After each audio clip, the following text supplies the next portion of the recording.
तो कुंडलिक महाराज बहुत प्रसन्न है और कुंडलिक महाराज ने ये हाथ से, हाँ, राइट हाथ से अपने पिता के चरणों को दबाया और लेफ्ट हाथ से भगवान का ऐसा प्रणाम किया पीछे मुड़कर।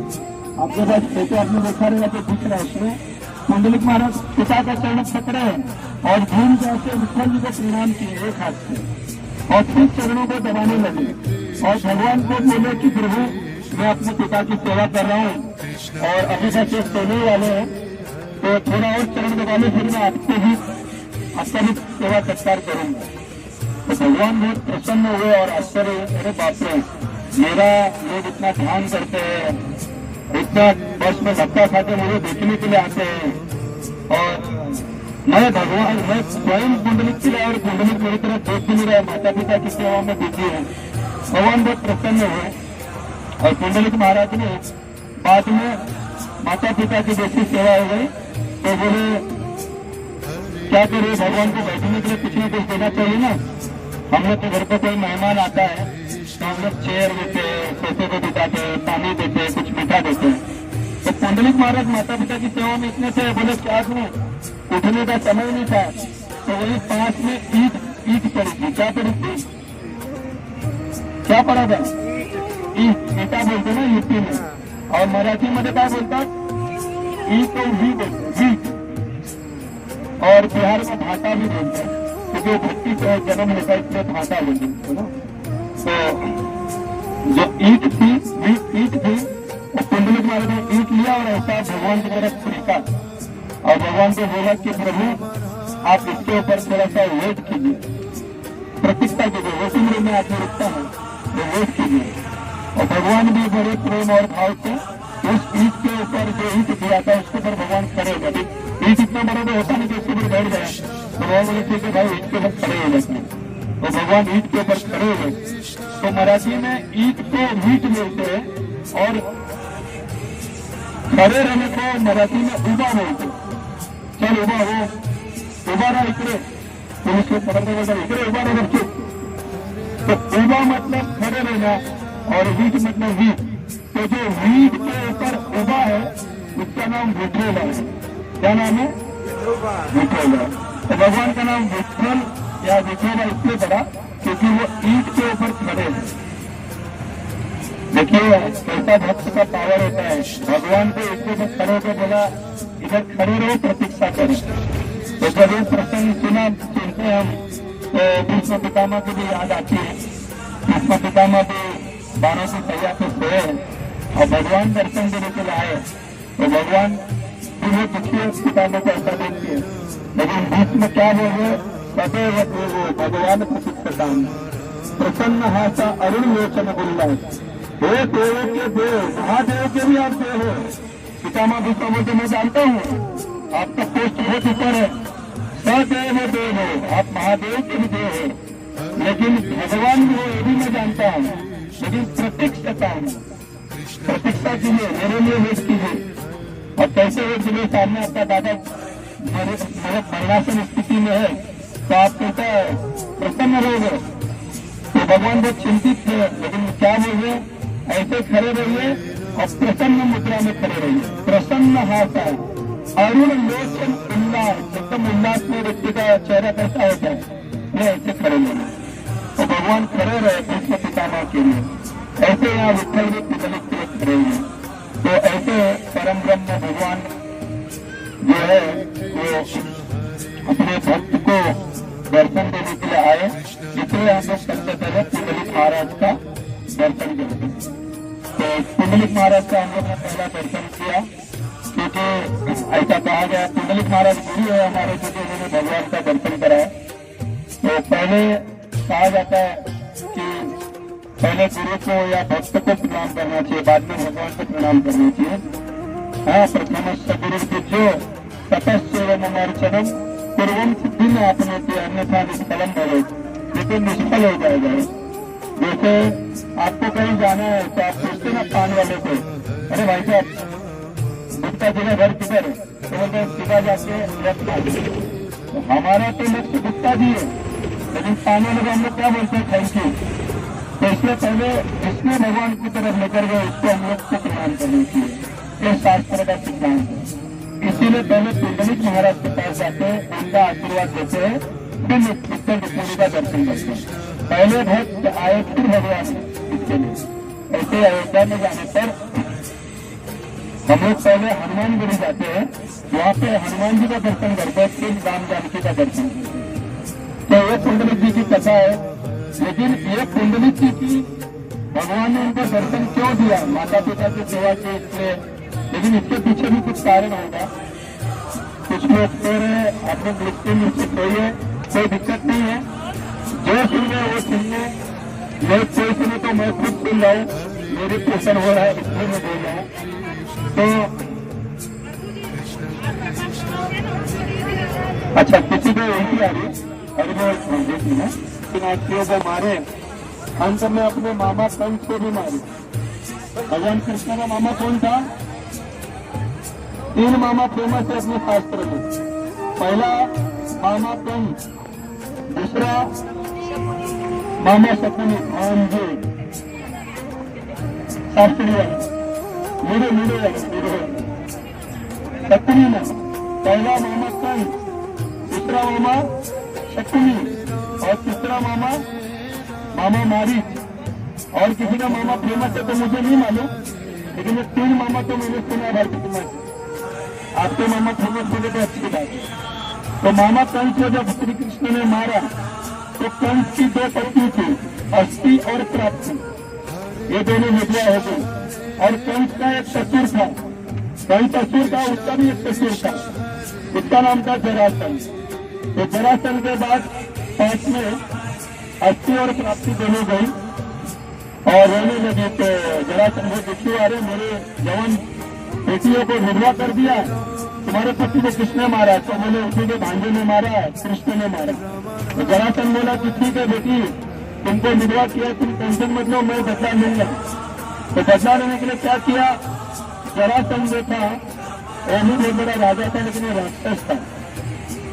उसने सेना जुटाई और कृष्ण बलराम यादवों पे चढ़ाई कर दी, लेकिन भगवान कृष्ण बलराम अकेले ही पूरी सेना को हरा दिए। लेकिन जरासंध को नहीं मारे, उसको छोड़ दिए। जरासंध गया, दूसरी बार फिर पूरी सेना लेकर आया, फिर सबको मारते उसको छोड़ देते, तीसरी बार आया सबको मारते उसको छोड़ देते, सबको मारते रहे लेकिन जरासंध को छोड़ देते। तो बोला गया कि जरासंध को क्यों छोड़ने दे? भगवान बोले अरे इधर मैं आया हूँ विनाशा के दुष्कृता असुरों को मारने के लिए, तो किधर ढूंढ के असुरों को मारूंगा? यही खेल में मौत लोड में लेकर आ रहा है, इसको छोड़ता हूँ, ये जमा करके लेकर आता हूँ, बैठे बैठे मारते रहो, जिधर जाने की जरूरत नहीं, बैठ कर धंधा करना अपने को।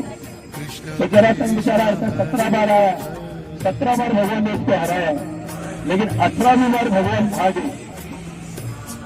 उसका अलग मिला, उसका भी जाएंगे, भगवान भागे और ऐसा भागे क्योंकि उस समय जरासंध भी आया और दूसरी तरफ से कालनेमी भी आया। कालनेमी भी एक असुर था, वो भी अपनी सेना को लेकर आया।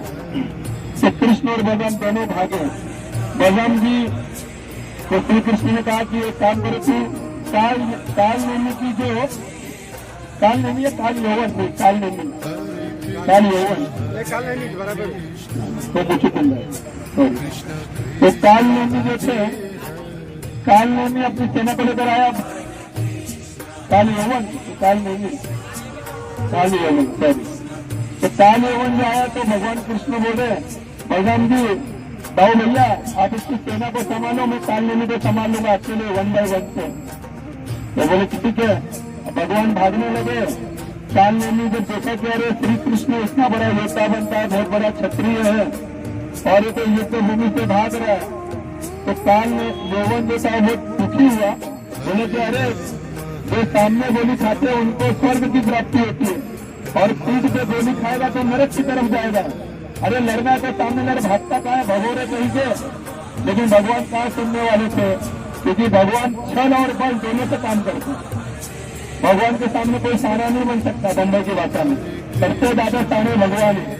कितना हम लोग ने ऑनलाइन पास निकाला, कितना हम लोग टाइम पे पहुंचे, गाड़ी पंचर करके नहीं देना था, बोला 3 घंटे बाद ही दिखूंगा, तो 3 घंटे बाद ही भगवान ने दर्शन दिया। अपना दिमाग नहीं चलता, आप सोचिए हो तो नहीं, प्रभु सोच सकता है।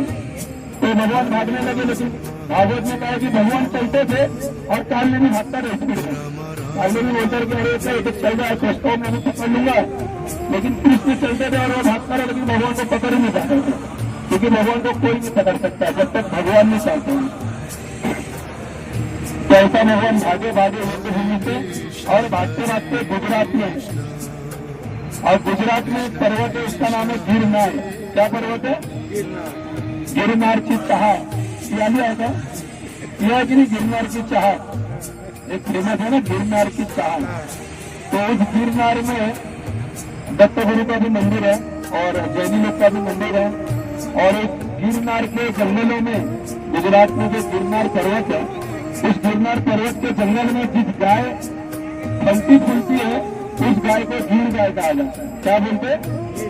अभी आप लोग जो गौशाला में गए थे ना, तो गौशाला में जो लाल कलर की गाय दिखी, जिसका माथा मटके के आकार का होता है, मटका कैसा होता है? ऐसा होता है। उसके कान लंबे होते हैं, सींग मोटी होती है, हमकी गाय बड़ी होती है, और अधिकतर वो लाल कलर की होती है। तो उसको गिर गाय बोलते हैं, क्योंकि गिरनार के जंगल से निकली है वो प्रजाति। ऐसे कांगी गाय होती है, आप लोग देखेंगे सफेद काला चट्टे वाली एकदम छोटी सी एक कांगी गाय है। तो वैसे जो महाराष्ट्र और गुजरात के बॉर्डर पे गाँव है टांग है, वहाँ इसका जन्म, उसको टांगी बोलते हैं। महाराष्ट्र में जो गाय दिखती है आपको, जो साई बाबा के पालके लेकर दिखते हैं आपको लाल करके, उसको घाटी भाई या खिल्लार बोलते हैं। क्या बोलते हैं? खिल्लार में। ऐसा बहुत सारी गायों की प्रजाति है।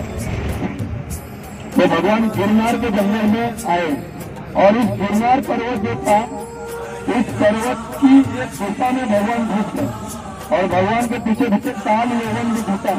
भगवान को गाली देता हुआ, अरे रुक, भगवान कहीं के दर्शक कहीं के रुक, कम है तो सामने से लड़े, लेकिन भगवान को टाटा बाबा बोलते हैं, चलते चलते एक गुफा में घुस गए और भगवान के पीछे पीछे काल यौवन भी घुसा। जैसे भगवान काल यौवन भगवान के पीछे घुसा, तो अंदर आकर देखा तो बहुत बड़ी गुफा थी और उस गुफा में भगवान कहीं नहीं दिखाई दे रहे थे। लेकिन अचानक काल यौवन ने देखा कि उस गुफा में एक बेड है, एक बिस्तर है पत्थर का, और उसके ऊपर एक कोई सोया हुआ है, आराम से एकदम सोया है, कराटे मारे और पीला पीताम्बर ओढ़ के सोया है। तो वो सोया हुए जो थे, उनका नाम था मुचुकुंद महाराज। क्या नाम था? मुचुकुंद महाराज। क्या नाम था? बोलने जम रहा कि नहीं? मुचुकुंद महाराज। तो भगवान कृष्ण आए, देखे मुचुकुंद महाराज सोए हैं, तो भगवान कृष्ण अपना पीताम्बर निकाले, क्योंकि भगवान बहुत चालाक है, छलम छलवता में भगवान बोलते, सारे छलियों का छल मैं हूँ। तो भगवान छलना था भगवान को, भगवान ने अपना अंगोछा निकाला उत्तरी पीले कलर का, और वो जो सोए थे महाराज मुचुकुंद, उसके ऊपर डाल दिया और जाके कोने में भगवान खड़े हो गए। बोले बोला साइड से मैं सीढ़ी मौसम में देखता है पिक्चर। तो अंदर काल यौवन आया और काल यौवन देखा तो इधर सोया हुआ है। वो बोला, इतना लंबे से मुझे भगा के लेके आया, मैं तो तक तुझे युद्ध करूंगा, तुझे रोक के तुझे मारूंगा, अब मुझे छपा कर निकला और इधर अंदर आके सो रहा आराम से। काल यौवन को बहुत क्रोध आया, भगवान इस दृश्य को देख रहे थे और बोला, यहाँ सोए हुआ है, भगवान एक्चुअली सोए रहते हैं, तो यहाँ सोया हुआ है। तो जोर से भगवान का, कोई बोलता लात मारा, कोई बोलता तलवार मारा, कोई बोलता उसका भगवान का उत्तरी खींचा। तो जैसे ही उसका उत्तरी खींचा, वैसे काल जो सोए थे, उनका नाम था मुचुकुंद महाराज। अभी आप लोग प्रश्न करेंगे ना, भाई अभी हम लोग थक के जाएंगे, घर पे सोएंगे, गुफा के अंदर जाके कौन सोता है? वो भी एकदम गिरनार की गुफा में। तो ये मुचुकुंद महाराज जो थे, ये सतयुग के एक राजा थे, ये पृथ्वी के बहुत बड़े योद्धा थे। एक समय ऐसा हुआ कि एक असुर था, वक्रासुर नाम था, तो वृत्रासुर एक वक्रासुर नाम का असुर था। वो असुर भगवान शिव का वरदान पाकर के बहुत उतंग मचा दिया। नीचे ऊपर देवता और नीचे मनुष्य सब परेशान हो गए और देवता भी उस असुर को मतलब युद्ध नहीं कर पा रहे थे। तो उन्होंने मुचुकुंद महाराज को मिला कहते, आप बहुत बड़े योद्धा हो, आप आइए हमारा हेल्प कर दीजिए। तो मुचुकुंद महाराज देवताओं का, इंद्र चंद्र वरुण का हेल्प करने के लिए पृथ्वी से गए थे। इतने वो मतलब सूरवीर थे। तो मुचुकुंद महाराज ऊपर गए, बहुत घमासान युद्ध हुआ। अकेले मुचुकुंद महाराज ने उस असुर को मारा, देवताओं को जीत दिलाई और जाने लगे, बहुत थक गए थे। बाहुबली का कुछ दिन आपको याद आता है। तो एकदम थक गए वो और थक कर जाने लगे तो देवता बोला, अरे महाराज आपकी वजह से हम लोग को ये युद्ध जीता, हमारी विजय हुई, नहीं तो हम लोग को तो स्वर्ग खाली करना पड़ता। तो हम बहुत प्रसन्न हैं। देवता कैसे भी हो, लेकिन उनको भगवान ने एक ऑथोरिटी दी है, वो वरदान दे सकते हैं, कुछ ना कुछ आशीर्वाद दे सकते हैं। ऐसा नहीं सोचना ठिकाने ये खुद कैसा है, ये देवता का तो खुद ऐसा है। जैसे देवता इंद्र का कितना सारा दोष है, अहिल्या के साथ क्या किया, अपने गुरु का गला काटा, भगवान का अपराध किया वृंदावन में। लेकिन आप लोग जाते हैं कहीं पे तो टिकट वाला देता ना टिकट, मेरे टिकट का टिकट बड़ा हरिद्वार का, तो टिकट आप लेंगे। हमने तू गया क्या हरिद्वार में? बेटा मैं तो नहीं गया, तो टिकट ले ले वापस, तू नहीं गया तो मुझे क्या भेजेगा? ऐसा नहीं, उसको उधर बिठाया, वो ऑथोरिटी है, वो आपको दे सकता है हरिद्वार का टिकट, खुद नहीं गया फिर भी। ऐसे देवता हमको वरदान देने में समर्थ है, इसमें देवताओं का अपमान नहीं करना चाहिए। भजन कीजिए खुद, लेकिन देवताओं को स्वरूप को समझिए, उनको भगवान के समान नहीं समझना चाहिए, ये भी एक अपराध है। लेकिन उनके क्या बोलते श्रेष्ठ को समझना चाहिए। देवताओं ने वरदान दिया कि महाराज आपको क्या वरदान चाहिए बोले, तो मुझको महाराज बोले कि इतना फाइटिंग किया मैं बहुत थक गया अभी, तो अभी मैं सोना चाहता हूँ। तो ठीक है बोले, जो वो लड़ाई करके थक गए, वो बोले कि मैं मेरे परिवार से मिलना चाहता हूँ। तो कैसा था, स्वर्ग लोक में जब लड़ाई है, पिछली वहाँ का एक दिन, यहाँ का एक साल, यहाँ कई साल के बराबर है। तो वहाँ पे कई महीने लग गए थे लड़ाई में। जब वो नीचे बोले जाने के लिए, तो देवता ने बताया कि आपका परिवार नहीं रहा, तो ये लड़ाई काफ़ी दिन चली, कई सौ साल हो गए, तो उनका धरती पे कोई नहीं रहा। तो बोले प्रभु जी अब मैं सोना चाहता हूँ, तो मेरा कोई नहीं है। तो सोनू प्रभु ने कुछ याद दिला दिया, धन्यवाद इसके लिए। तो मुझको महाराज जो थे, मुझको महाराज बोले मैं थक गया हूँ, मैं सोना चाहता हूँ। तो देवताओं ने बोला कि मुझे कथा याद नहीं, आपने बोला मैं वहीं पे आने वाला था। तो मुझको महाराज ने बोला कि मैं अभी सोना चाहता हूँ। तो देवताओं ने समझाया कि मुझको महाराज आप स्वर्ग में जब आए थे तो सतयुग था, तो पृथ्वी जो है हमारी पृथ्वी, इधर की घड़ी अलग है, उधर की घड़ी अलग है। पृथ्वी पे जब हमारा 6 महीना बीतता है, कितना 6 महीना, तो स्वर्ग में 12 घंटा बीतता है, कितना 12 घंटा। तो इस हिसाब से स्वर्ग के दिन होते हैं, 6 महीना 12 घंटे का अंतर है। तो देवता ने बोला अभी आप पीछे जाओगे ना तो बहुत सारे युग बीत गए, तुम्हारे गति पे दूसरा राजा आ गया, तुम्हारे पत्नी पुत्र सब खत्म हो गए, मर गए रहेंगे सब, तो क्या करोगे अभी जाके? तो ठीक है नीचे जाके मैं सोऊंगा, मुझे वरदान दो कि मुझे अखंड निद्रा का वर प्राप्त हो। बोले ठीक है, लेकिन बोले क्या है ना, सोते समय ना कुछ लोग डिस्टर्ब करते हैं, एक तो इतना चलाते हैं, हम लोग सोचे बस में सोएंगे, अब प्रभु जी माइक लेके बैठ गए। अब अगर मैं कथा सुनना तो तुम सुनो, हमको क्यों जगा रही हूँ? भाई कोई श्राप मत देना मुझे, ठीक है। तो मुझको महाराज बोले लोग डिस्टर्ब करते हैं, तो बोले वरदान दो। बोले क्या वरदान? बोले ऐसा वरदान दो जो भी मुझे जगाएगा मैं आँख खोलूंगा और मेरे आपके सामने पहला जो भी आएगा वो जल के भस्म हो जाएगा। बताइए कितना खतरनाक वरदान मांग रहा है। ऐसे तो मुझको महाराज से थोड़ा बचना चाहिए, कुछ लोग क्रोधी होते हैं। लेकिन प्रभु जी वो काल नहीं भी थे कि जरासंध थे? वो मुझको जरासंध को भगवान ने मार दिया था, वो इसने मारा था ना, भीम ने मारा था, आधा ईस्ट में आधा वेस्ट में फेंक दिया। तो मुझको महाराज बोले ठीक है, तो मुझको महाराज नीचे आए और देवता का उनको वरदान था, वही मुझको महाराज गिरनार की गुफा में गए थे। और भगवान को वेदा संतानी भविष्यानी वर्तमानी अर्जुन, भगवान बोलते कि अर्जुन मैं सब कुछ जानता हूँ। वेदा अहम समतीतानी अतीतानी, अतीत मतलब हिस्ट्री, मैं हिस्ट्री भी जानता हूँ, और भूतानी भूतकाल में क्या होगा वो भी जानता हूँ, भविष्यानी भविष्य में क्या होगा वो भी जानता हूँ, और वर्तमानानी जो अर्जुन वर्तमान में क्या होगा वो भी जानता हूँ। भगवान जानते थे मुझको महाराज की हिस्ट्री, और भगवान इसके लिए उसके ऊपर अपना पीताम्बर डाल के बाजू में बोले बाजू से मैं देखता हूँ। तो जैसे आया वो काल यौवन, और काल यौवन ने जैसे मुझको महाराज ने जगाया, तो मुझको महाराज आधा उठे, और जैसे उठे तो आंख खोला तो सामने कौन था? काल यौवन जो भी है।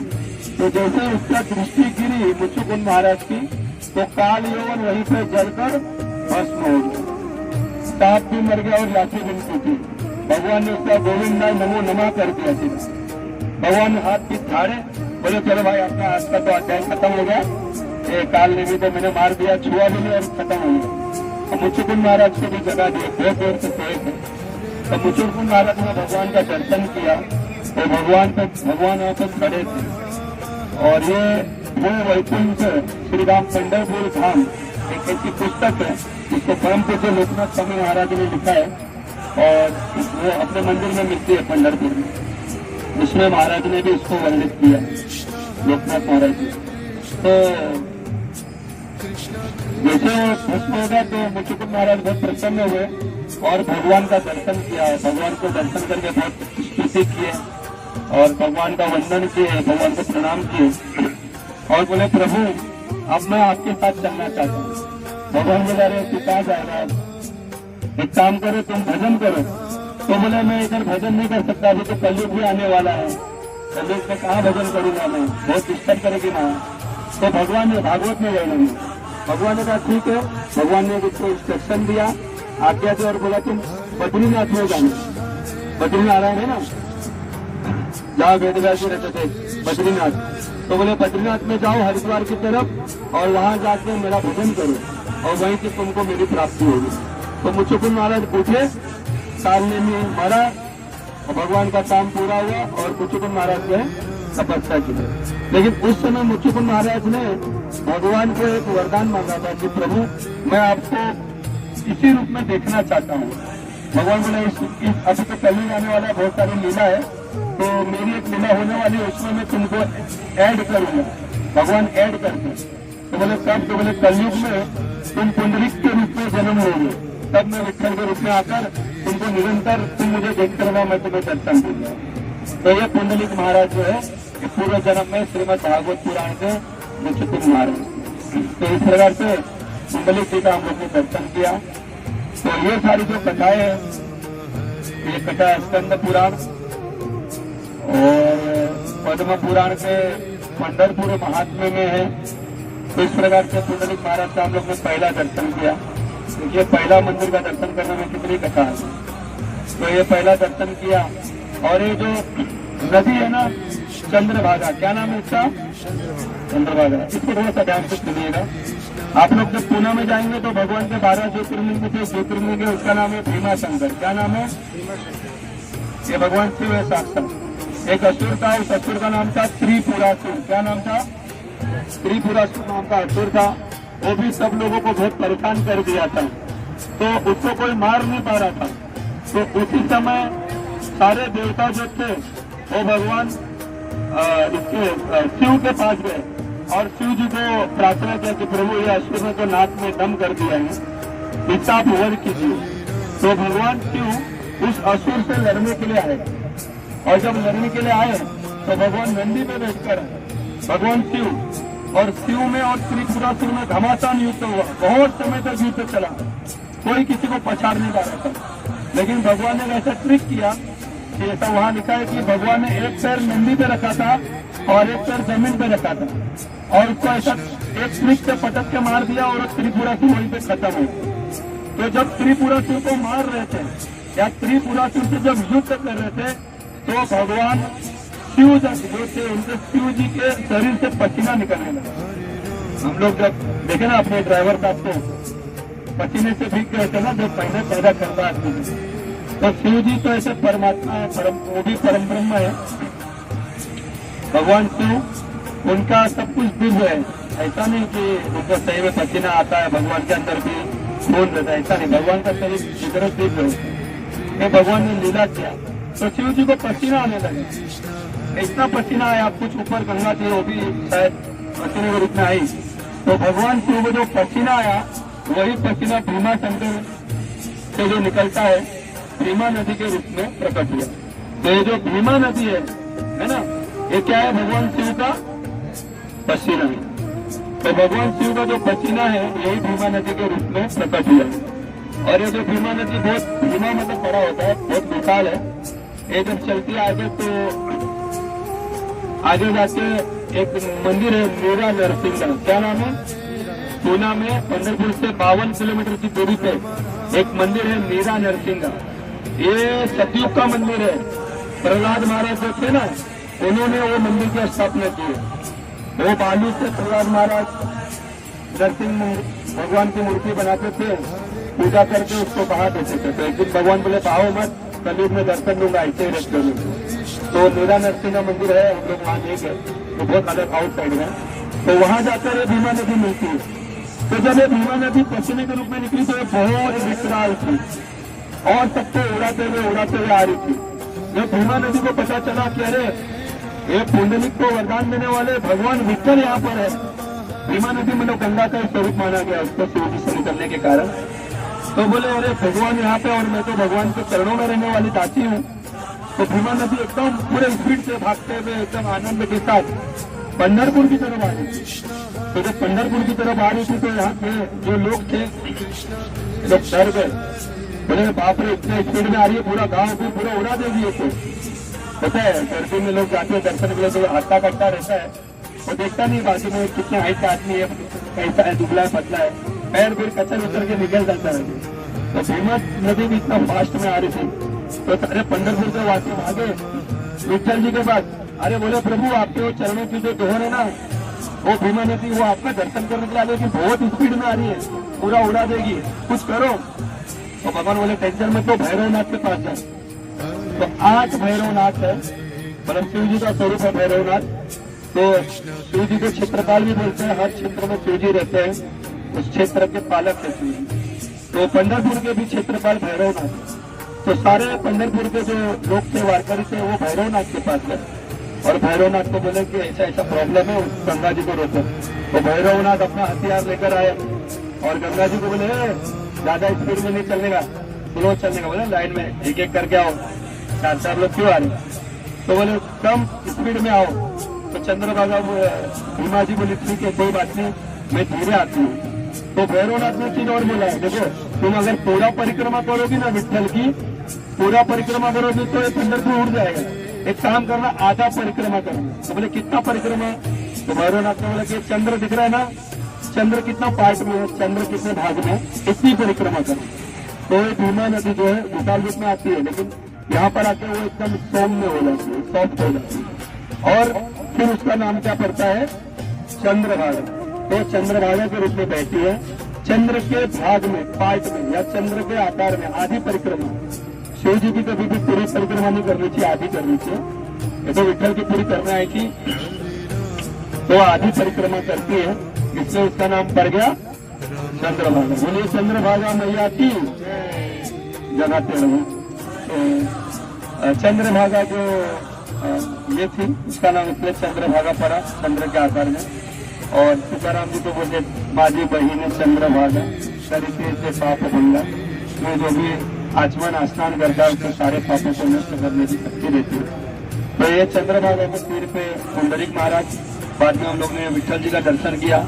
तो विठल जी के पैर के नीचे जो ईंट है ना, ईंट, ये ईंट की भी कथा है। ये ईंट कौन है, ये ईंट साक्षात इंद्रदेव है। इंद्रदेव ने असुर को मार दिया था, तो असुर ने श्राप दे दिया उसको कि तू पत्थर बन जाए। तो रोने लगा पत्थर क्यों बना रहे हो। तो बोले ठीक है ऐसा पत्थर बनेगा जिसके ऊपर भगवान खड़े होंगे। तो वही ईंट पत्थर बन गए। तो इंद्र पत्थर कोई साधारण नहीं है, ये पत्थर ईंटा जो है स्वयं भगवान इंद्र है, इंद्र के ऊपर भगवान खड़े हैं। तो इसलिए भजन बहुत अच्छा लगता है मराठी का, विठ्ठलाचा पायी होत झाली भाग्यवंत, कौन ती होती थी माती कौन तो कुम्हार। मतलब बोलते किस गांव की, किसके घर की, किस कुम्हार की वो मट्टी थी और किस कुम्हार ने उस ईंट को बनाया। ये ईंट कितनी भाग्यवान है कि इसके ऊपर भगवान खड़े हैं और इस ईंट के दर्शन के लिए लोग दूर दूर से आ रहे हैं। देखो ईंट की कितनी महिमा है। तो ईंट जो है वो चंद्रभागा, ईंट जो है वो इंद्र है। तो चंद्रभागा की महिमा सुनी, पुंडलिक महाराज की कथा सुनी और अभी वापस लक्ष्मी जी के पास चलते हैं। तो बाद में लक्ष्मी जी भी आई देखने के लिए, भाई पति आए थे मनाने के लिए। और अभी राधा रानी से बात करके पता नहीं पंढरपुर में कोई दूसरी गोपी तो नहीं मिल गई, देखने के लिए आए तो प्रभु तो यहीं खड़े हैं। तो इसलिए हम लोग जो गौरी मठ वाले हैं, हम लोग शक्ति और शक्तिमान, कभी भी कृष्ण की अकेले पूजा नहीं करनी चाहिए, कृष्ण की अकेले मूर्ति नहीं रखनी चाहिए। कृष्ण के साथ रुक्मिणी, कृष्ण के साथ राधा रानी की मूर्ति रखी हुई थी। लेकिन यहाँ पर विठल जो अकेले क्यों खड़े हैं, क्योंकि रुक्मिणी की लीला सृष्टि से बाद में इसके लिए उसको अलग स्थान दिया। देखो शक्ति और शक्तिमान, शक्तिमान में से शक्ति निकाल दोगे तो शक्तिमान के अंदर कुछ भी नहीं बचेगा। शक्ति स्वतंत्र भी नहीं होती, पावर स्वतंत्र नहीं होती, पावर किसी की होती, जैसे लाइट है तो किसी की पावर है, तो शक्ति शक्तिमान वाला सिद्धांत है। लेकिन इधर विठल जी अकेले खड़े हैं क्योंकि रुक्मिणी जी बाद में। तो आइए वापस महालक्ष्मी मंदिर की तरफ। तो महालक्ष्मी मंदिर का पहले नाम जो था लोहदंड और डिंडीरवंती इसका नाम था, क्योंकि उस समय भी एक असुर था, उसने बहुत उद्दंड मचा दिया था, उसको कोई मारने वाला जीतने वाला नहीं था। तो उस समय एक राजा थे, और राजा ने भगवान शिव के भक्त किए, तो शिव जी की उन्होंने खूब भक्ति की और भक्ति करके शिव जी प्रकट हुए। बोले क्या वरदान चाहिए? तो बोले यही वरदान दीजिए, मुझे मेरा पुत्र जो है वो विष्णु होना चाहिए, साक्षात नारायण ही मेरा पुत्र होना चाहिए, या नारायण मेरे पुत्र के रूप में आना चाहिए, ऐसा वरदान मांगा।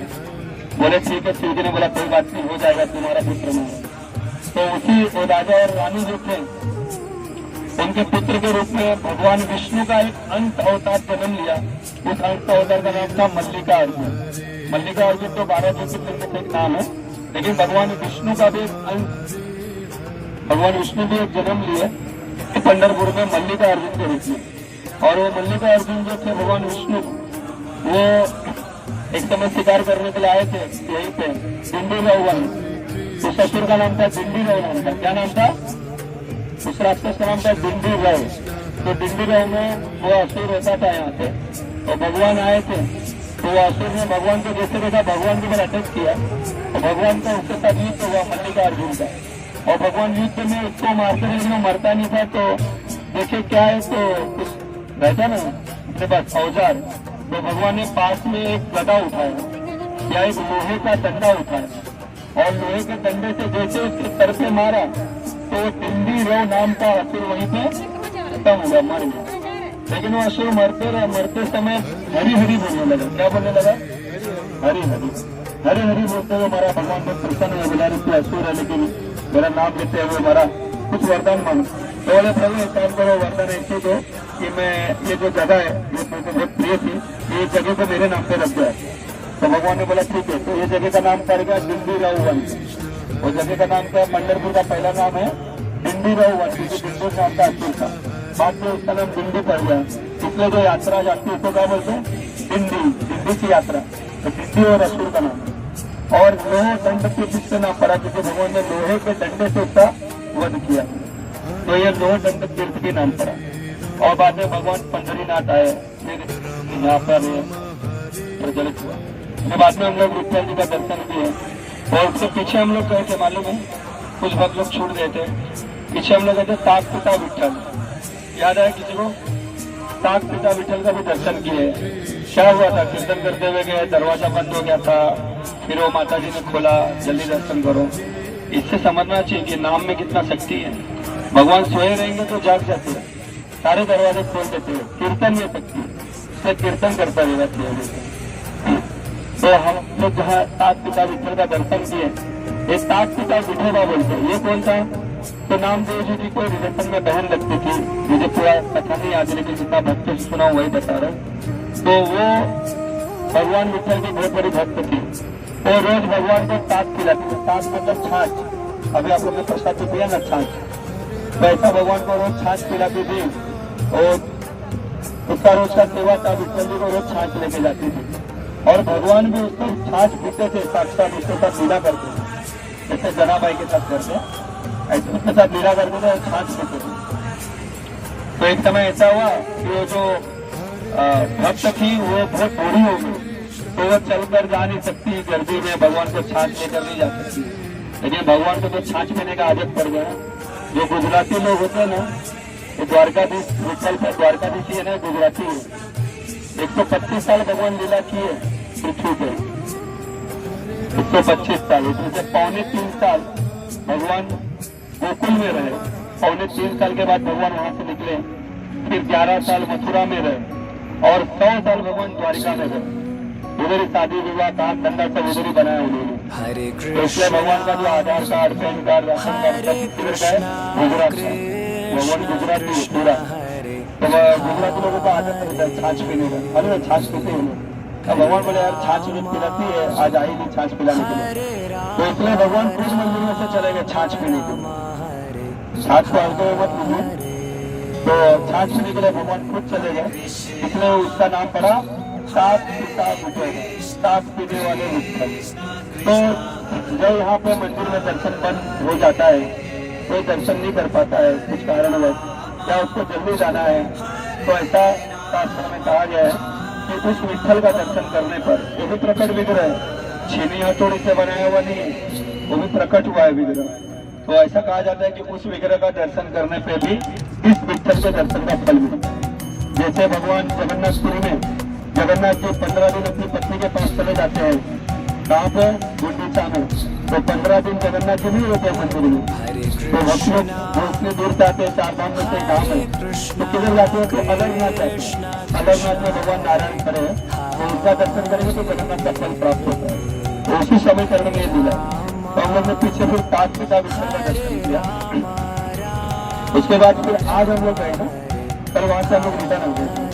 अच्छा, फिर हम लोग जब रिटर्न आ रहे थे तो आप लोग ने लड्डू लिया 20 के 2 लड्डू लेकर जब आप आए हम लोग, तो मालूम है वो नामदेव पायरी आया था पीले पीले कलर का। तो वो नामदेव पायरी है, नामदेव भगवान के बहुत बड़े भक्त थे। जब उन्होंने अपने शरीर प्राण त्यागा, इतने बड़े भक्त थे। भक्त मतलब उसके अंदर विनम्रता होनी चाहिए। तो उन्होंने बोला कि बहुत बड़े भक्त थे, लेकिन उन्होंने बोला कि भगवान विठल के जो दर्शन के लिए भक्त लोग जाते हैं, जहाँ कहीं से भी आने दो, तो वो लोग इस सीढ़ी से होकर जाते हैं, पायरी से। तो मुझे यहीं पे समाधि दो, जो भी भक्त जाएगा वो मेरे ऊपर अपने चरणों को रख के जाएगा, तो मेरा जीवन धन्य हो जाएगा। तो बाद में उनको वहाँ पे समाधि दी गई, और उसके बाद उनको घर में टोटल 14 लोग थे। एक एक करके जैसे जैसे जिसका जिसका शरीर छूटते गया, वैसे वैसे उन लोगों को वहीं पे समाधि दी गई, और 14 लोगों की समाधि है। तो पहले वहाँ से लोग जाते थे या जाने की इच्छा उन्होंने रखा, लेकिन हम भी तो भक्त है, किसी साधु के ऊपर समाधि के ऊपर पैर रखे चप्पल रखे कैसे जाएंगे? तो इसके लिए फिर वहाँ के गेट बनाया गया। ऐसे ही हमारे परंपरा के एक आचार्य हुए प्रभुपाद के गुरु, उनका नाम था गौर किशोर दास बाबा जी महाराज। उन्होंने बोला कि जब मैं शरीर त्यागूंगा तो मेरे पैरों में रस्सी बांधना और पूरे मायापुर में मेरे बॉडी को घसीटना, तब तक घसीटना जब तक मेरा पूरा चमड़ा, मेरा रक्त, मेरा हड्डी मायापुर की मट्टी में मिल न जाए, तब तक घसीटना। तो कुछ लोग आए मूर्ख चेले, बुला रहे उनका इच्छा था घसीटे उनको, लेकिन प्रभुपाद के गुरु भक्ति सिद्धांत आए और बोला रहे मूर्खों, वो तो साधु तो ऐसा बोलेंगे, इनकी ऐसा थोड़ी ना करना है हमको। तो फिर इनकी समाधि बनाई मायापुर बंगाल में। ऐसे इनको नामदेव पायरी, जहाँ पर दर्शन के लंबे थे, तो नामदेव पायरी के सामने छोटा सा मंदिर था, एक पंडित जी बैठे थे ना पत्थर देता, तो वो भक्त थे चोखा मेला। क्या नाम था उनका? चोखा मेला उसका नाम था। ये जाति से ये करते थे, क्या बोलते थे, दीवार बांधना, क्या बोलते थे, मिस्त्री का काम करते ना, सीमेंट मिट्टी का काम सब करते थे। तो इनको मिलने के लिए इंद्र इत्यादि सब आते थे, इतने बड़े चोखा मेला भक्त थे। तो एक समय ऐसा हुआ कि बरसात में लोग दीवार बांधते थे, दोनों पति पत्नी थे, चोखा मेला। ऐसे राका बाका भी कथा थे, दोनों भी पति पत्नी थे। तो दीवार बांध रहे थे, बरसात का दिन था, पूरा दीवार गिर गया और दीवार में कई मजदूर मर गए, चोखा मेला भी मर गया। अब इनके घर वाले आए ढूंढने के लिए, चोखा मेला किधर गए, चोखा मेला किधर गए। पहले कैसे ढूंढेंगे, दीवार गिरा है, सीमेंट गिरा है, हड्डी जल गई है, हाथ किधर पैर किधर कुछ नहीं पता चल रहा, तो कैसे मालूम पड़ेगा? तो बोल रहे कि जितनी हड्डी से विठल विठल का आवाज आएगा वही चोखा मेला होगा। मरने के बाद भी उनकी हड्डी से विठल विठल नाम आता था, तो वो चोखा मेला की समाधि सामने थी। फिर उसके बाद हम लोग आज गए गोपालपुर में। कहाँ गए? गोपालपुर गए थे। तो गोपालपुर आपने देखा रहेगा पहाड़ के ऊपर है ना। तो पद्म पुराण के अनुसार भगवान कृष्ण जहाँ आते हैं वहाँ उनका धाम भी आते हैं, उनके सेवक भी आते हैं। तो ये जो पहाड़ है, ये पहाड़ कोई और नहीं है, ये वृंदावन का गोवर्धन पर्वत है। जब गोवर्धन जी को पता चला कि अरे विठल जी के रूप में भगवान आए हैं, तो गोवर्धन जी अपने एक स्वरूप से वहां पे प्रकट हो गए, क्योंकि गोवर्धन के ऊपर भगवान लीला करते हैं ना, तो वो गोवर्धन पर्वत है। लेकिन जहाँ गोवर्धन पर्वत है वहाँ यमुना जी भी होनी चाहिए, क्योंकि भगवान कृष्ण जब आ रहे थे पृथ्वी पे, तो राधा रानी ने बोला, राधा रानी को कृष्ण ने बोला, गर्ग संहिता में इसका वर्णन है, गर्गाचार्य ने लिखा है, बोला कि राधा रानी बिना तुम्हारे मैं कैसे लीला करूंगा, तुम भी चलो नीचे। तो राधा रानी ने बोला मैं नहीं आऊंगी, मेरे कुछ शर्त वो पूरा करो। बोले क्या? तो बोले कि यत्र गोवर्धनम नास्ते यत्र नो यमुना नदी यत्र वृंदावनम नास्ते तत्र किम व्रजामि हम। अरे मैं उधर जाके क्या करूंगी जहाँ पे वृंदावन नहीं है, जहाँ गोवर्धन नहीं है और जहाँ यमुना जी नहीं। तो यमुना जी गोवर्धन जी साथ में रहते हैं। तो ये गोवर्धन पर्वत था जब हम लोग गए थे, ठीक है। अब यमुना जी कहा, तो उसके बाजू में एक पतला सा नाला टाइप रहता है। पहले वो नदी थी, उसका नाम था पुष्पावती। तो पुष्पावती नदी है यमुना जी। यमुना जी पुष्पावती के रूप में आती है और गोवर्धन के किनारे से बहते हुए वो विष्णु पद में मिलती है, भीमा नदी चंद्रभागा से मिलती है। तो ऊपर जो हम लोग गए थे, तब आप लोग गए, तो ये जनाबाई का घर था। जनाबाई एक अच्छे कुल में जन्म लिया था, लेकिन वो बचपन से ही संत नामदेव जी के इधर सेवा करती थी, नामदेव जी की सारी सेवा करती थी, वहीं से उसको विठल भक्ति प्राप्त हुई। और ऐसा भक्ति करती थी कि जैसे मीराबाई के लिए भगवान आते थे, ऐसे भगवान विठल उसके लिए आते थे, उसके साथ फुगड़ी खेलते थे, उसके साथ गाना गाते थे, उसके साथ चक्की देखा ना आपने, वो चक्की भी चलाते थे भगवान। और उसके साथ सारे मतलब जो भी एक फ्रेंड के साथ, मित्र के साथ हम लोग करते, ऐसे भगवान करते थे।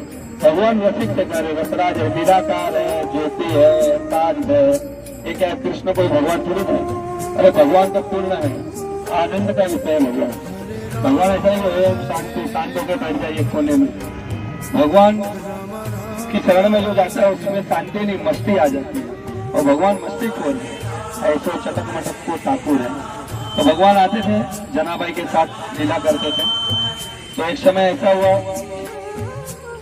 कि ये तो जनाबाई थे, जनाबाई और भगवान कृष्ण ये लोग चक्की में आटा पीस रहे थे, और वहाँ पे पुजारी लोग विठल मंदिर में शंख फूंक दिए कि अरे अभी भगवान की आरती हो गई है, होने वाली है, अभी भगवान का पट खुलेगा। तो जैसे भगवान का शंख फूके, तो भगवान यहाँ पे चक्की चला रहे थे। भगवान डर गए, शंख फूकेगा तो उधर भी मुझे प्रकट होना है ना। तो भगवान डर गए और उधर से तुरंत भाग गए। ऐसे आप लोग ऐसे विष्णु पद में, तो कुछ लोग चप्पल भूल गए ना अपनी, फिर पीछे भागे, चप्पल भूल गए। तो जैसे हम भगवान के याद में चप्पल भूल जाते हैं, वैसे भगवान अपने भक्त के याद में अपने वस्त्र भूल जाते हैं। तो भगवान जनाबाई से इतना मस्ती कर रहे थे, खेल रहे थे कि हरे कृष्णा, इसको उधर घूमो ना, उधर उल्टा। तो भगवान उनके साथ खेल रहे थे। तो जैसे वहां शंख फूका विठल मंदिर में पुजारी लोग ने, तो भगवान बोले अरे उधर भी प्रकट होना पड़ेगा। भगवान तुरंत भागे, लेकिन भागते भागते भगवान 3-4 चीज भूल गए। अपने गले में जो सोने की माला पहने थे वो भूल गए, हाथ का बाजू बंद भूल गए, ऊपर का क्या बोलते हो उत्तरी जो पहनते वो भूल गए, और उन्हें प्रकट हो गए। घंटे बजा पंडित लोगों ने, तो भगवान के प्रकट हो गए सबको दर्शन देने के लिए। अब जैसे लोगों ने देखा, बोले भगवान के गले का हार किधर गया, बोले भगवान के हाथ का बाजू बंद कहाँ गया, लग रहा है किसी ने चुरा लिया। तो राजा को बोला गया, राजा अपने सैनिकों को भेजता है और किसने चोरी किया भगवान के आभूषणों को, इसको ढूंढने में लगा देता है। तो सब लोग बोलते हैं ये जो जनाबाई है ये बहुत बड़ी भक्त बनती है, हमेशा भगवान के साथ दर्शन करने के लिए आती है, जनाबाई के घर ढूंढो। तो जैसे जनाबाई के घर जाते हैं, तो जनाबाई के घर पे भगवान का आभूषण मिलता है। वो चुराई नहीं थी, उधर मिला उसको आभूषण। तो जनाबाई को राजा और सारे सैनिक पकड़ते हैं। उसके बाद आप लोग मालूम है विष्णु पद आए, जिनको आराम कर, हमको आराम कर लीजिए, मैं अच्छा काम नहीं कर रहा हूँ क्योंकि थके हैं लोग और ऐसा फोर्स भी नहीं है, मैं भी नहीं बोलता तो कोई जाता। जितने लोग सुन रहे हैं वो अपने आप में पूर्ण है। तो आप लोग नीचे आए, विष्णु पद से नीचे आए, तो हम लोग सॉरी गोपालपुर से जब हम नीचे आए तो हम लोग कहाँ गए थे, विष्णु पद, लेकिन वो गन्ने जहाँ जूस पिया उसके बाजू में देखा मंदिर था छोटा सा राइट साइड में, तो वो जनाबाई का मंदिर है। जनाबाई का मंदिर उधर से आता, तो जनाबाई को वहीं पे लेकर गए थे सब लोग और बोले ये मैंने कथा बताया क्या, अच्छा ठीक है, मैं बोला वो बताया, तो चूल्हे पे चढ़ाया था इसके लिए वहाँ पे जनाबाई का मंदिर है। फिर आगे हम लोग जाते हैं नीचे तो विष्णु पद है, तो देखिए हम लोग जो धाम में जाते हैं वहाँ के पुजारी को बताया बड़ी श्रद्धा के साथ सुनना चाहिए, लेकिन फिर भी सारे धामवासियों को प्रणाम करना चाहिए। लेकिन हमारे आचार्य शास्त्र में जो कथा दी है वही प्रमाणिक कथा है, वेद व्यास ने जो रचना की वही प्रमाणिक कथा है, उसके ऊपर ही हमको चलना चाहिए।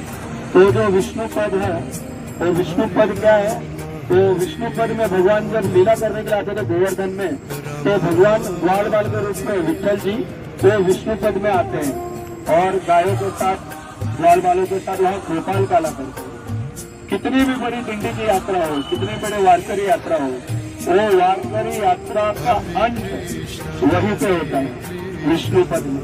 उसके बिना वारकरी की यात्रा पूर्ण नहीं होती है, उसके बिना वारकरी रिटर्न नहीं जाते जब तक वो गोपाल काला नहीं करते। गोपाल काला मतलब दूध दही मछली फोड़ना ये सब लीला, तो भगवान वहाँ पे लीला करते थे, इसलिए वो पत्थर तो था ही, लेकिन आप लोग जहाँ बैठे थे ना उधर भी भगवान के चिन्ह थे, आप लोगों ने देखा होगा जानते थे।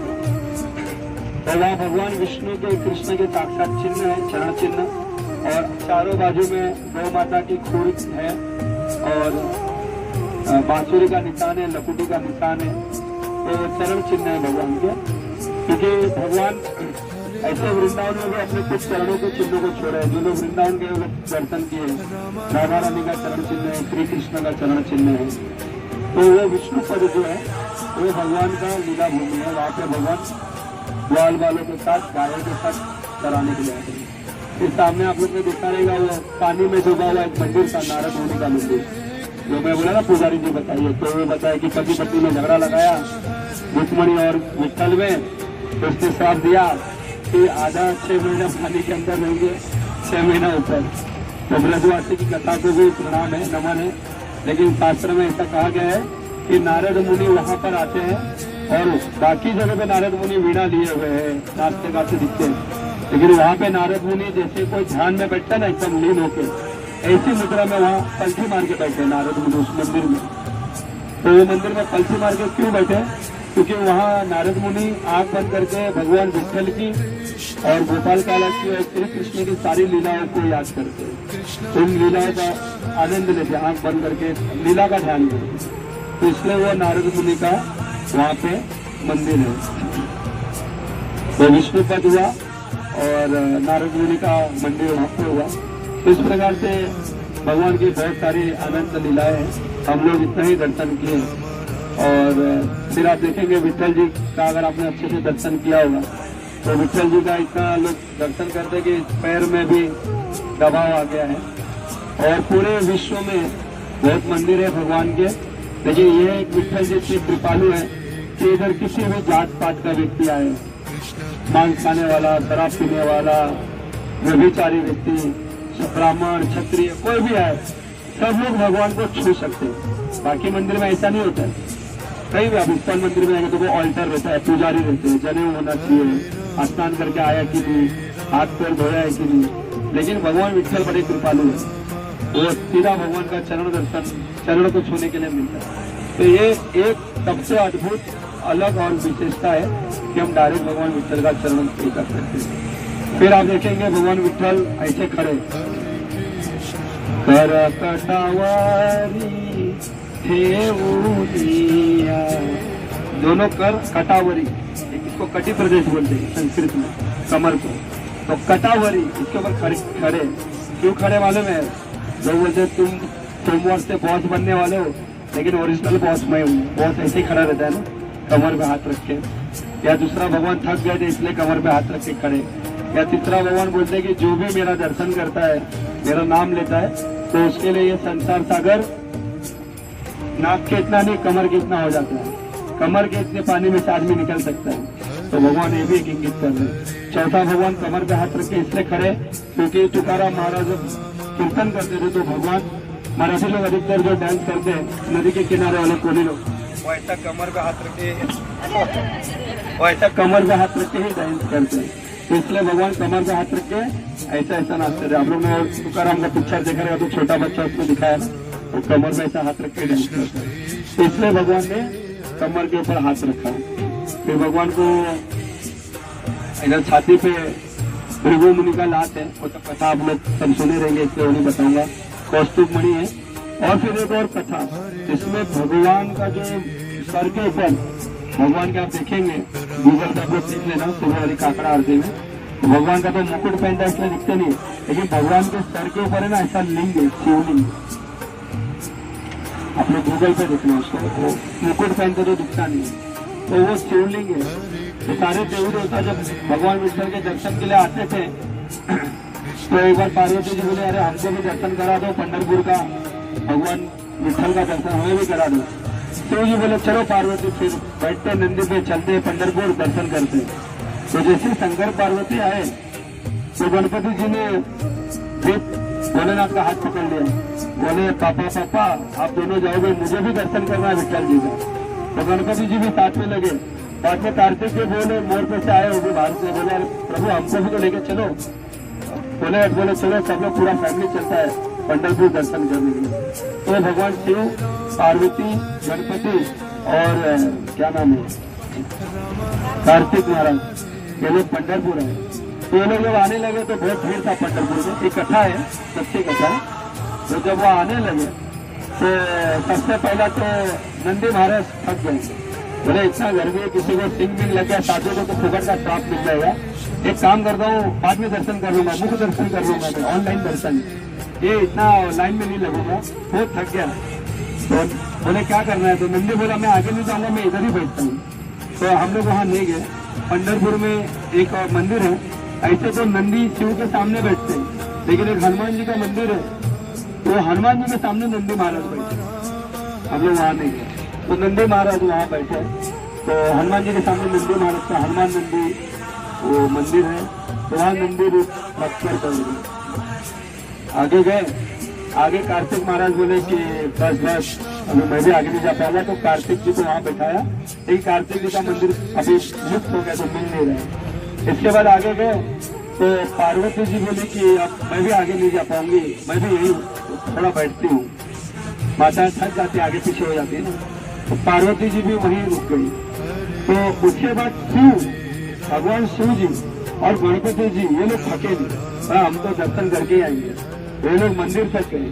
तो जैसे आप लोग ऊपर से जब नीचे आ रहे तो एक पेड़ आया रहेगा ना, पेड़ का भी बताता हूँ। फिर नीचे जब आए तो उधर दो गणपति थे, एक गणपति का नाम कुछ तो था, घोड़े वाले गणपति, और बाजू में एक गणपति थे। तो गणपति जी भी विठल जी का दर्शन नहीं किए पूरा, बोले मैं भी थक गया, अभी ज्यादा आगे नहीं जा पाऊंगा, पिताजी आप जाइए। तो गणपति जी वहीं पे बैठ गए। फिर शिव जी गए, और शिव जी ने जैसे विठल जी का दर्शन किया तो शिव जी की आंखों से झरझर आंसू आने लगे, बहुत आनंदित हुए। बोले प्रभु अभी यहाँ से मुझे जाने मत दो, मुझे यही चरणों में रख दो। तो भगवान बोले चरणों में नहीं, मैं तुम्हें अपने मस्तक पे रखूंगा। तो इसलिए वो जो शिवलिंग है वो स्वयं शिव जी आए हैं। तो इसलिए ऊपर जो आप देखेंगे वो टोपी है, भगवान को मुकुट बनाते हैं, तो वो साक्षात शिव जी है। फिर आप देखेंगे विठल जी का जो टीका है वो सबसे अलग तिलक है। कृष्ण के बहुत सारे तिलक दिखा रहेगा, कैसा तिलक है? गूगल मैप वाला तिलक है वो। देखा आपने गूगल मैप कभी? देखो आप सर्च करते तो उसके ऊपर भी लोगो ऐसे ही बना है ना, ऐसे लोगो है। तो कहीं भी सर्च करो भगवान विठल, कोई सर्च करना है तो भगवान का जो तिलक है वो गूगल मैप के जैसा है, लेकिन विशेष करके हरे कृष्णा वालों के लिए आप जब वो मुकुट हटाओगे तो शिवलिंग दिखेगा, और भगवान ऐसे टीका 3 लगाते हैं, आप देखना ऑनलाइन में, तो 3 टीका लगाते हैं। तो 1 2 3 बीच में हम लोग बीच में नहीं मारते, रामानंदी लोग बीच में मारते हैं। 4 वैष्णव तिलक होता है, निम्बार्काचार्य का अलग होता है, हम लोग का अलग होता है। तो ये जो 2 है ये भगवान विष्णु के चरण है, और बीच में लक्ष्मी जी है। कहाँ पे? विठल जी के तिलक का। लेकिन ये क्या है? वो गोल वाला क्या है? तो वो गोल वाला क्या मालूम है? अगर आप मुझको बताएंगे तो विठल जी का जो तिलक है वो तिलक ऐसा यू है और हम लोग देखो इस्कॉन वाले इधर ऐसा लगाते ना, ये लोग कभी भी बोलते हैं महाराज आपके नाक पे कुछ गिर गया, गिरा नहीं है, तिलक लगाया हुआ है।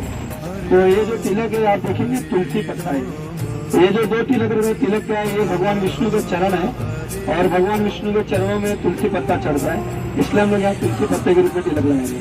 तो भगवान विठल जी का जो आप तिलक देखेंगे तो भगवान विठल का तिलक ऐसा यू है, वो दिखता नहीं है, और बाकी जो है माथे पे वो ये तुलसी पत्ता भगवान विठल जी ने भी लगाया हुआ है। फिर आप जब नीचे आएंगे तो नीचे जब आप आ रहे थे तो ये पेड़ आपने देखा रहेगा, पेड़ देखा था, पेड़ साकली से बांधा हुआ था, सूख गया था पेड़। वो पेड़ है, वो थे कानू पात्रा। एक वेश्या थी, उस वेश्या की लड़की का नाम है कात्रा। तो वो जो थी वो डूबी थी, तो वो अपनी जवान लड़की को भी उसी व्यापार में व्यभिचार में डालना चाहती थी और राजा के सैनिकों को बुलाया था कि इसको राजा से लेके चलो, उसको मैं बेच दूं। राजा भी अभी रहेगी, वेश्यालय में रहेगी। तो जब कानू पात्रा को पता चला, कानू पात्रा विठल की बहुत बड़ी भक्त थी, तो भक्तों को जब देखती थी तो वारकरी लोग को राम कृष्ण हरि का कीर्तन करते हुए बहुत आनंदित होती थी। एक कथा मैंने परम पूज्य रमेश बाबा के बरसाने में सुना था 7-8-10 साल पहले, भक्तमाल से उन्होंने बताया था। तो कानू पात्रा जो थी, कानू पात्रा ने देखा कि अरे मेरी माँ तो सैनिकों को बुलाई है मुझे उधर डालने के लिए राजा के पास। तो कानू पात्रा जो पीछे का उसका दरवाजा था, पीछे जो होते ऐसे लोगों में तो वटी बोलेगा, वटी मोर्चे असते ना, पीछे एक दफे पीछे उन्होंने बर्तन धरे और देखिए वारकरी लोग आए तो उनके साथ वो भाग गई। कानू पात्रा ये अभी की घटना है, अभी की मतलब इसी युग की। तो कानू पात्रा जो वेश्या की लड़की थी वो भागी और वारकरी लोग के बीच में छुप के राम कृष्ण हरि करते हुए पंढरपुर में पहुंच गए। खूब लाइन लगाया, रोते रोते विठल जी का, जैसे उसने विठल का दर्शन किया तो विठल जी से प्रार्थना की कि मैं इस व्यभिचार में नहीं पड़ना चाहती हूँ प्रभु, मैं अब यहाँ पे आई हूँ और आपको छोड़ के नहीं जाऊंगी, भले मेरे प्राण निकल जाए। और इस भाव से जैसे ही उस कानू पात्रा ने भगवान के चरणों में अपने मस्तक को रखा तो उसके प्राण वही छोड़ गए। और जैसे प्राण छूटे तो भगवान ने ऐसा प्रेरणा दी पंडितों को वहां के कि इसकी समाधि मेरे बाजू में ही बनाया जाए, ये यहाँ से बाहर नहीं जाएगी। तो बाजू में आप देखेंगे तो कानू पात्रा देवी लिखा हुआ है, तो वो वेश्या की लड़की थी। तो कानू पात्रा देवी का वहीं पे समाधि दिया गया और उसके समाधि में से वो पेड़ निकला है। तो वो पेड़ कोई नहीं है, साक्षात कानू पात्रा देवी है।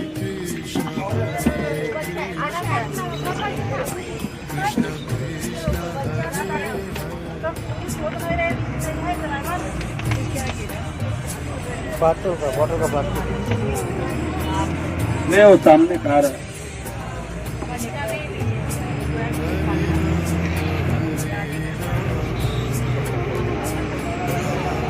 तो कानू पात्रा देवी का वो पेड़ है वहाँ पे, और उस पेड़ का भी हम लोग दर्शन और मस्तक पे लगाकर आगे दर्शन करते हैं। तो इस प्रकार से हम लोग ने विठल जी के मंदिर का कथा सुना, विठल जी कैसे वहाँ पर आए। महालक्ष्मी मंदिर का कथा हम लोग ने संक्षेप में सुना, डिंडी रोड, लॉर्ड अंडरसिर। फिर वहाँ से भगवान कुंडलिक कर आए, कुंडलिक की पूर्व जन्म की कथा, चंद्रभागा मैया की कथा, और बाद में भगवान के जो तिलक है उसकी महिमा, भगवान के सर पे जो शिवलिंग है उसकी महिमा, भगवान के चरण में जो छिद्र है उसकी महिमा, भगवान के चरणों के नीचे जो इंद्र ईंट बने हैं उसकी महिमा। तो हाँ, चरणों में छिद्र। एक भक्त आई थी, एक भक्त था, वो बोला ये तो पत्थर का मूर्ति है, क्या है? लोग बोलते हैं भगवान है, भगवान है। तो खुद लाइन लगाया, बोला अभी देखता हूँ। तो जैसे गया और भगवान का जोर से दबाया भगवान का पैर, तो दबाया तो भगवान का पैर में अंगूठा घुस गया उसका। तो उसको भगवान साक्षात दिखाई दिए, तो रोने लगा वहाँ पे। तो भगवान बोले कोई बात नहीं, लीला है मेरी। तो भगवान ने उसका, हम लोग जैसे लोगों के लिए वो छेद अभी तक रखा है। तो भगवान विठल के चरणों में छेद है, उसने ऐसा दबाया था।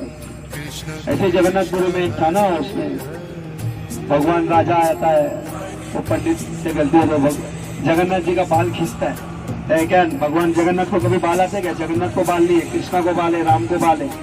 जैसे खींचता है, बोलता झूठ बोलता है, जैसे खींचता है तो भगवान जगन्नाथ जी जो लकड़ी का विग्रह उसमें से खून आने लगता है। तो ऐसा भगवान लीला करते हैं। जैसे कानू पात्रा के लिए भगवान आए ताज पीने के लिए, सब भगवान लीला करते हैं। ऐसे हमारे जो परंपरा के गदाधर है, जय श्री कृष्ण चैतन्य प्रभु नित्यानंद श्री अद्वैत गदाधर, ये गदाधर पंडित का भी है वहाँ पे बंगाल में जगन्नाथपुरी में। ये गदाधर पंडित भी भगवान की सेवा करते थे, भगवान ऐसे खड़े खड़े सेवा लेते थे, राधा कृष्ण और ललिता सखी। तो ये रोज भगवान को हार चढ़ाते थे, रोज भगवान को पान खिलाते थे। 90 साल के हो गए गदाधर पंडित, बोला अरे अभी कैसे खिलाऊं, तो उठते थे गिर जाते थे, उठते थे गिर जाते थे। भगवान बोला अभी तू मत खड़ा हो, अभी मैं तेरे लिए बैठ जाता हूँ। तो भगवान नीचे बैठ गए, तो उसका नाम पड़ा तोता गोपीनाथ। तो उड़िया भाषा में बैठने को तोता बोलते हैं। हम लोग वहाँ गए तो कृष्ण का सारा मूर्ति आपको दिखेगा, राधा रानी के साथ भगवान खड़े रहते हैं ना, विठल भी खड़े। लेकिन पूरे विश्व में वो एक ऐसा मंदिर है जहाँ भगवान पलकी मार के बैठे, मूर्ति नीचे बैठ गई। ऐसे अयोध्या में राम जी का मंदिर था, राम जी को अपना, सीता जी को वो भक्त अपने बहन मानते थे और राम जी को जीजा जी मानते थे। तो राम जी को जीजा जीजा ही बोल के बोलते थे, राम जी को जीजा ही बोलते थे। रोज हाथ चढ़ाने के लिए जाते थे।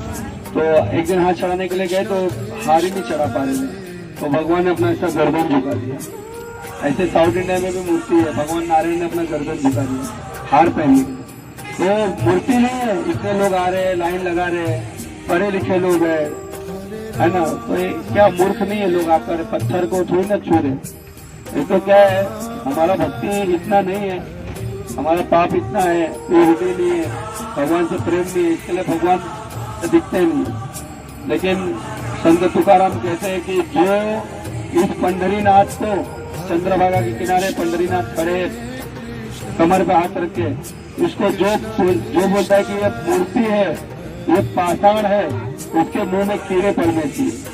संत तुकाराम बहुत प्रेमी भक्त है, कभी किसी के लिए बुरा नहीं बोले, लेकिन एक जगह में उन्होंने ये अभंग में बोला है, उसके मुंह में कीड़ा पड़ना चाहिए, क्योंकि भगवान को मूर्ति समझता है। तो इस प्रकार से भगवान की बहुत सारी लीला है, बहुत सारे भक्त हुए उनके। अभी मेरा भी बैटरी डाउन हो रहा है, तो बाकी भक्तों को भी आराम करना चाहिए। तो धन्यवाद है जितने भी लोगों ने सुना, और किसी ने सुना नहीं सुना कि मैंने भी सुन लिया और मेरा रिचार्ज हो गया। तो इस प्रकार से पंढरपुर धाम बहुत दिव्य धाम है, और ये कोई रिकॉर्ड बनाने वाला ये नहीं रखना चाहिए, भक्त उसको नहीं बोलते। चलो केदारनाथ हो गया, बद्रीनाथ हो गया, वेंकटेश क्या बोलते हैं, तिरुपति बालाजी हो गया, रामेश्वर हो गया, पंढरपुर बाकी था, टिक मार दिया, ये भी हो गया। अभी अब थोड़ी ना इधर आना है अपने को, ऐसा भक्त वही होता है जो बारम्बार भगवान के लिए आता है। हम लोग हर साल प्रयास करते हैं आने का, और हमारा वृंदावन तो यही है मराठी लोगों का, अपना मथुरा तो पंढरपुर ही है जहाँ भगवान खड़े हैं। तो हर साल आना चाहिए यहाँ पे। सबसे बड़ी विश्व की यात्रा होती है पूरे विश्व में, इतनी बड़ी यात्रा नहीं होती। 22 लाख लोग आते हैं, देखा ना अभी हम लोग का बस आ रहा था तो देखो लोग कीर्तन कर रहे थे, ऐसा 22 लाख लोग आते हैं वारकरी के रूप में भगवान के दर्शन के लिए अपने अपने गाँव से पैदल चलते हुए। तो इतना भगवान से वारकरी लोगों को प्रेम बहुत अच्छे होते हैं, भोले भाले होते हैं। देखेंगे आप पंढरपुर एकदम गाँव जैसा ही, बहुत चतुर चालाक नहीं होते। मुंबई या महानगर में मेट्रो सिटी में रहने वाले लोग होते हैं, सीधे साधे होते हैं, है ना। देखेंगे गांव जैसा होता है, तो भगवान से बहुत प्रेम करते हैं और भगवान को उससे बहुत प्रेम करते हैं। तो ऐसा है भगवान का धाम है, और भगवान के धाम में, भगवान के नाम में, भगवान की कथा में, भगवान के रूप में, और शास्त्र कहता है साक्षात भगवान में कोई अंतर नहीं। इसमें जो अंतर करता है वो मूर्ख व्यक्ति है। भगवान और भगवान का धाम एक ही है, भगवान और भगवान का नाम एक ही है, भगवान और भगवान का विग्रह एक ही है। और भगवान फिर आते क्यों है भाई, ये पत्थर के रूप में क्यों खड़े हो जाते हैं? तो ऐसा बोलते हैं कि जो भगवान साक्षात आए थे ना, जब राधा रानी थी, कृष्ण थे, सुदामा थे, उस भगवान से ज्यादा दयालु ये विग्रह वाले भगवान बताए जाते हैं। क्योंकि भगवान आते 125 साल 125 साल लीला करके निकल जाते हैं, लेकिन भगवान अपने विग्रह में खड़े होकर युगों तक, युगे 28 तक, तो युगों तक वो दर्शन देते रहते हैं। तो बहुत ही भगवान जो है दयालु कृपालु है, इसलिए आज तक खड़े हैं, हमको दर्शन दिया, हमारे आने वाले बच्चों को, उनके बच्चों को भी दर्शन देंगे। तो हर साल प्रयास करना चाहिए। अभी आप लोग ने देख लिया, जो लोग नए आए थे, पहली बार आए थे, हर साल प्रयास करना चाहिए मित्रों के साथ, फैमिली के साथ। आप लोग भी यात्रा लेकर आइए अपने अपने व्यवस्था के अनुसार और विठल जी का दर्शन कीजिए। तो बहुत बहुत धन्यवाद। हरे कृष्णा।